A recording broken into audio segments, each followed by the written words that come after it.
So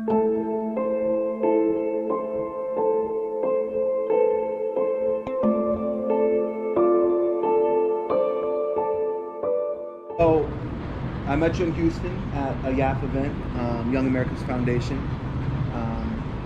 Saw you again in DC, and here we are in Atlanta. If you want to introduce everybody, this is Marco. Well, hello, ladies and gentlemen. My name is Marco Useche. I go to Loyola University of Chicago. I'm a senior major in supply chain management. I was originally born in Venezuela and I grew up in Florida. Now I go to school in Chicago. So what we're doing right now, Marco's got this little tagline that he likes to say at these events. Where can we not do what we're doing right now? Venezuela. You can't do that in Venezuela. Can't speak freely in Venezuela, no. So, I wanted to have an open conversation because you came from a socialist country. Yeah. So how long have you been in the United States now? I've been in the United States for 10 years. Okay. About to be 11. Awesome. So you vividly remember Venezuela, right? I do. And, I think having a conversation with you regarding socialism will add validity as to why socialism doesn't work. You hear all of these concepts, on the political left, AOC, what the Biden administration is doing right now, Build Back Better, whatever you want to call it. But it really is socialism. Would you agree with that? I mean, most of the part of it is pure socialism. Build Back Better is focused around total government control, a lot of financial assets, which is pretty much how socialism is starting in a lot of those countries throughout Latin America. And you like to joke, you like to have fun, you like to say, you can't do that in Venezuela, but and you make light of it, but there's some truth behind that. So why does socialism not work? Why is it a failed political concept? I mean, that's a very theoretical question, but I think the answer is simple. And when you put socialism and you just give everyone guarantee-free stuff, you already take something that is very important for a functioning society, which is the idea of self-motivation. Why would you want to work harder when the government's still going to give you the same money? So what's the difference between you becoming a cab driver and becoming, a doctor? Granted, both jobs are jobs and both are great for the economy, but at the same time, what's going to make you take the extra effort, and that actually is a big problem for society. Another issue why socialism does not work is because when the government owns and controls the methods, it never works. It always fails. Always fails, and there's really no proven factor of a successful socialist country. And we know that socialism is a branch of communism. And I always make the comment, socialism is great. Ask somebody from Venezuela, right? Yeah. But when we talk about, we always think about, okay, well, the shelves at the stores are empty. That's a product of socialism in Venezuela. I've heard that from other people. But does the negative effects of socialism stretch beyond empty store shelves? Yes, it does. Not only are empty store shelves, we're also talking about lack of medicine. In Venezuela, there's kids dying because there's no basic medicine. And they're not dying, from severe illnesses like cancer or pneumonia. No, they're dying from basic illnesses because they just don't have the basic medicine. We're talking about pre-industrial medicine is what right now is taking care of Venezuela because there's no medicine. Hospitals are running out of electricity. A mom might be giving birth, and if she catches a mild infection, might die from it because of the lack of medicine and assistance there. Not only are we talking about food and medicine, we're also talking about electricity. We're talking about a country that has like the largest oil reserve in the world, yet to fill now a gas tank, you have to wait in line for like 7-8 hours. And electricity electric shortages are not one of the most common things in Venezuela. Every 2 or 3 days, you might be without electricity 4 to 5 hours. Wow. Do you remember in DC? I'm sorry, I forget his name, but the student that spoke. Yeah, Daniel DiMartino. Yes. And he had made that comment too, that Venezuela was once a very rich, an oil-rich country, and it just shows you how quick a country can deteriorate with a poor political leadership. You see that unfolding right now. But you've been here almost 11 years. That's awesome. So from someone who came from Venezuela to the United States, who has constitutional freedoms, right? Freedom of speech. We'll just start on with that one. Is there freedom of speech in a socialist country? There's not. There's not. The Chavez regime and now Maduro, anyone who spoke out against them can actually get people to move around. They will arrest them. They will torture them. There's not even freedom of like even Supreme Court justices don't even have freedom of deciding the rule based on the Constitution. There's a famous Supreme Court justice. Her name is Judge Funi. She sided against Chavez. They locked her up. Chavez had a guard rape her. They forced her to do an abortion. They tortured her. They finally released her with the Maduro regime 2 or 3 years ago. But that just shows you that anyone who decides to side up, stands with the Constitution, stands for freedom or freedom of speech, they will be locked up and they will be tortured. And she's a political figure. And she's a political figure. Right. So we'll wrap this up here in a quick second, but I want to just, kind of shift things and talk about China. They're a communist country. We know that the Biden regime is friends with China.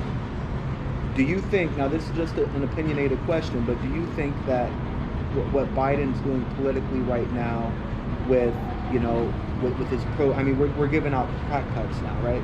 So everything that the Biden administration is doing seems to benefit either China or Russia.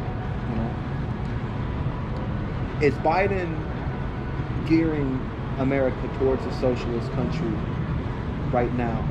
I mean, do you recall the downfall in Venezuela? Does this look familiar to you? In some ways, it does look familiar. One of the biggest things I think is affecting the United States, not so much Biden, is the cultural downfall that we're having here in the United States. The lack of respect for the flag, the lack of respect for anthems, the lack of respect for the rule of law, the lack of protection for police officers, something also how it started in Venezuela. The rioting is also how it started it. I don't think Biden is a socialist, but I think Biden does it because he sees himself gaining more power. Biden, historically, he's been pretty moderate, right, very centered, but I think right now he's just like a freeload of power. And I think there's politicians when they're obsessed with power, it's like a regular human when they have a drug obsession. They're willing to do anything to get more and more and more of it. Yeah. And it's an addiction cycle, I think, that we're seeing right now in Biden, the Kamala, Nancy Pelosi. They're all willing to ride on the socialist curve just for more power. And I think it's scary because the government is growing more and more and more. And this is kind of like how it started in Venezuela.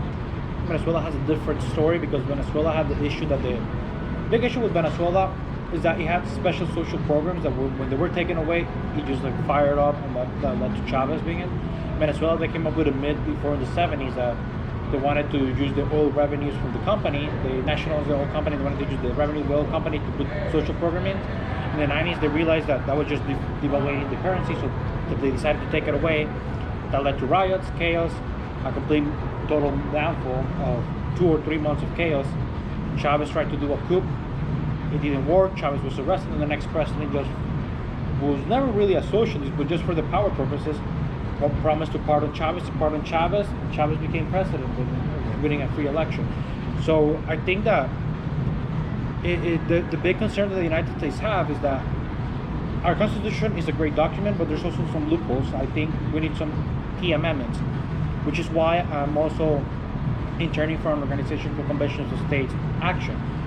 Part of the things that we're doing right now is that we're working with states, legislatures, we need 34 states to pass something called a resolution. By passing the resolution, we can call for a constitutional convention, and by calling for a constitutional convention, we can actually add 2 amendments. One of those would be to limit the federal spending, but even another one that's even more important for a constitutional amendment is limiting term limits for not only federal politicians, but also federal bureaucrats, because we really desperately need that. So we don't have any more Anthony Fauci's. 17 out of 34 states have already passed that. Nebraska and Wisconsin just passed it last week, so that's where we are right now. I mean, and this is why I'm being involved in this causes, because I believe that if we really want to protect America, one of the greatest things that America has is federalism. In Venezuela, we used to be a federal state, but slowly, it just started dropping. Venezuela doesn't have an Article 5 of the Constitution like the United States does, and that's what could save the United States.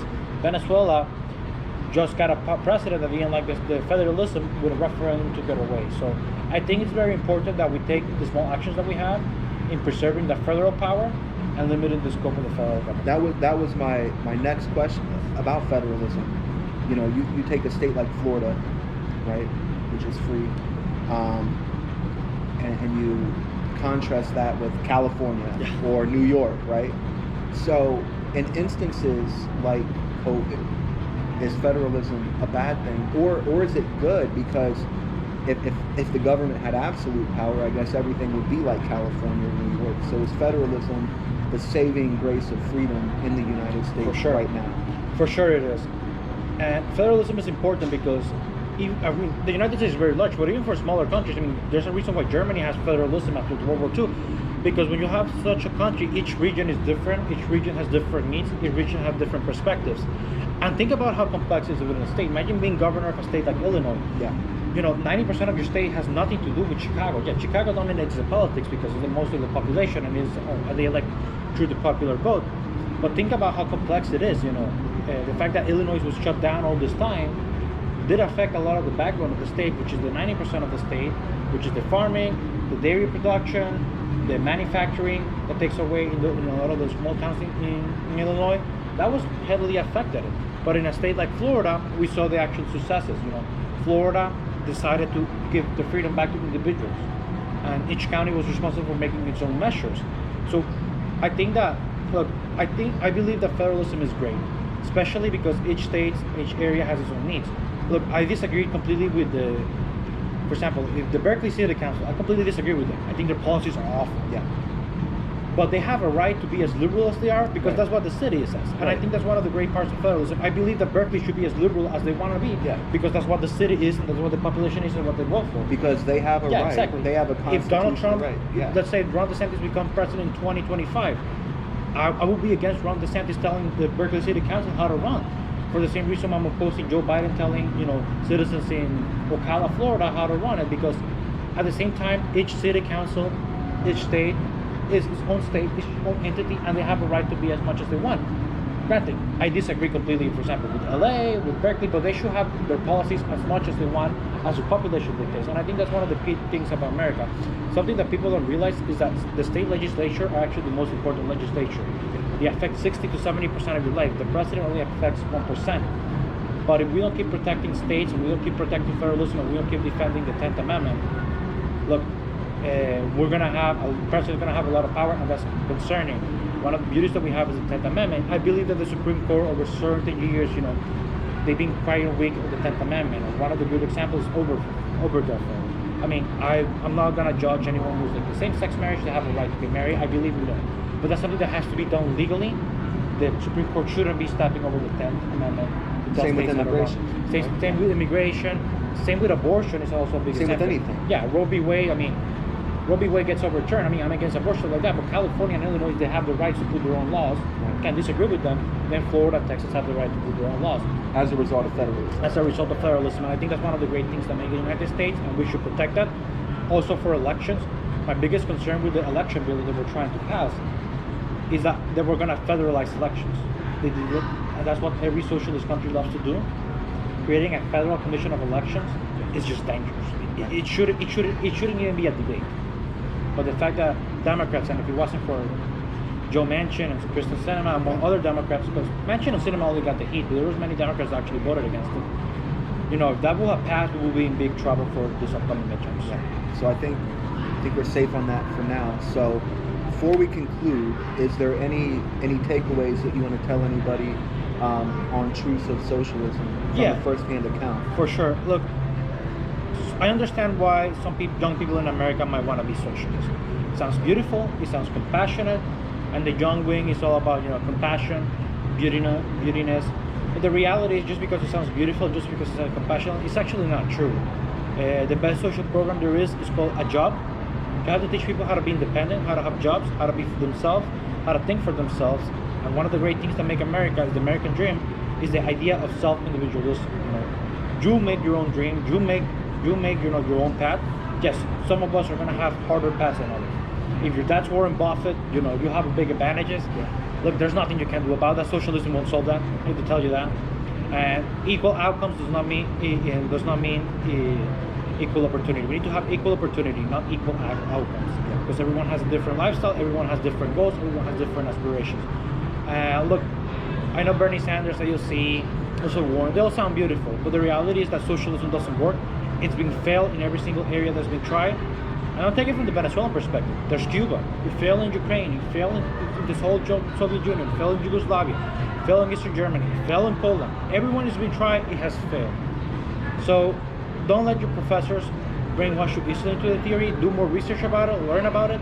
and talk to other people. Ask yourself, why is it that migrants from Cuba and Venezuela, and people whose parents are Polish from Hungary, they're not buying into the idea of socialism, and it's only the white, American that's actually buying into the socialism.